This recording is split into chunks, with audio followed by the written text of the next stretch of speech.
I just love the first, because you never know what people often, their identity, okay? So Brett is actually grew up in America. He's Australian born, and then he's got a little bit indigenous, well not a little bit, a lot, but don't judge a book by the cover again. So Brett, it was really nice to see someone come from different cultures, but American, but he's really nice too. You know. And so can you please welcome to Brett to tell us about his story and the storytelling. Please do that. Thank you. Thank you, Abdi. No worries. Can everybody hear me? Let's see if I can do it. So, hello. Is this going to stay put, or do I have to talk loud? Very good. Yeah, so, as you can, I'm American, Australian born, but everybody sees me as American.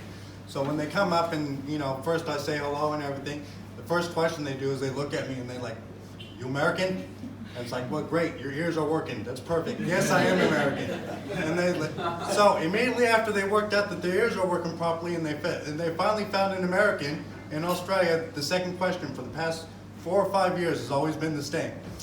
"What do you think of Donald Trump?" And it's like, "Oh, Donald Trump. I've never been asked that question before. That's great." So I say, Donald Trump, well, he's been in the media my whole life. The guy's a very successful rich man. He owns more than half of New York City. He owns Wall Street. He owns all the lands and everything in Manhattan. So I always thought that he was a very smart, down-to-earth person. But then he got into politics.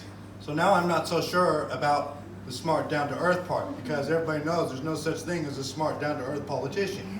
And if you disagree, I'd like you to come see me after the show. I got some magic beans I want to sell you. But, and then they usually ask, what do you miss about America, or do you miss it? And I say, yeah, I really miss America. That's why I've been here over 20 years, because I miss the place so terribly. But I do miss other things like the food, the junk food and everything. I miss a donut with a pound of sugar in it. But, I got a real sugar tooth. I miss pizza, and I miss Mexican food. I love Mexican food, my favorite type of food. Not the Mexican food you make here. It's pretty horrible here. You guys, there's a reason there's no Mexicans here in Australia, because they'd starve to death. You can't cook it. You just stop trying to embarrass yourself. But other than that, no, I love it here. On the subject of food, let's talk about McDonald's. So everybody loves McDonald's. McDonald's is great. Everybody loves the share of McDonald's and they love eating McDonald's, but they don't love the aftermath of McDonald's. They don't love it McDonald's when it comes out of your body in a gas type form. It's just wrong. Let's face it, this is a food that can survive the nuclear holocaust. And when it comes out that way, it's disgusting. It's just so wrong in other ways. And my fiance, she turns around, she says, and when that happens, she goes, I love you, but that's just so wrong and disgusting in so many ways. And most of the time I can accept this. But there are times when I say suffer, when we're going on a road trip for 2 hours and she comes up with this brilliant idea to go to McDonald's before we go. And it's like at 45 minutes later, stiff. You have to put up with it. And, so it's pretty disgusting, and this is a woman who plugs in the nav van into a place where she knows where she's going, and she argues with the nav man, the GPS, when it doesn't go, why are you telling me to turn that way? It's like, you shouldn't tell me to turn that way, and I'm just sitting there in the passenger seat thinking, why'd you even turn it on? You know where you're going. Why would you bother? But, love is a strange thing, and I decided to marry her, and the way I came to this decision was, in the start of the relationship, you have these little things and you start doing things together and everything, and then you come into this transition where you start buying stuff it's ours. Not your stuff, not her stuff, not my stuff, but it's our stuff. So you go shopping, she goes, we need a calendar. Cool. This is a nice blue one.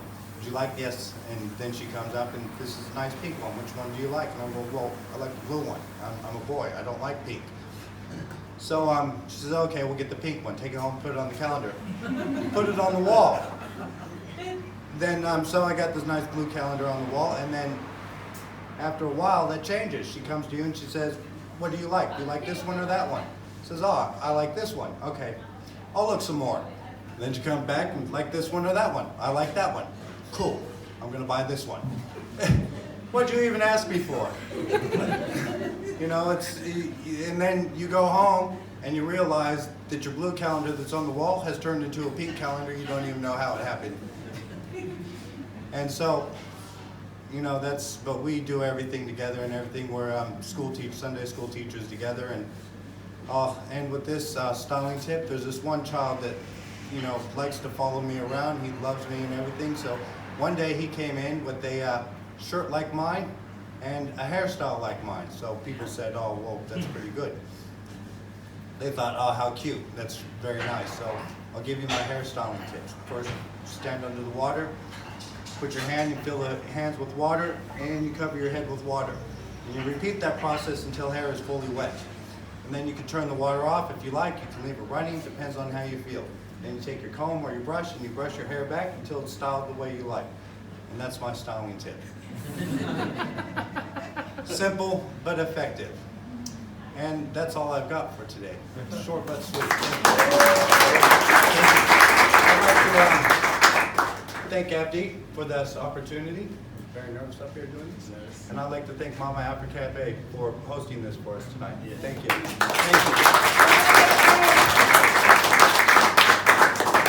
Thank you, Brett. That was really good. Well done. And you were very funny. That was good. And you talk about also a bit romance about, you know, your wife and that. You know, first time I heard marriage, people would talk about getting married. Someone said, you know, marriage lasts forever. That was scary.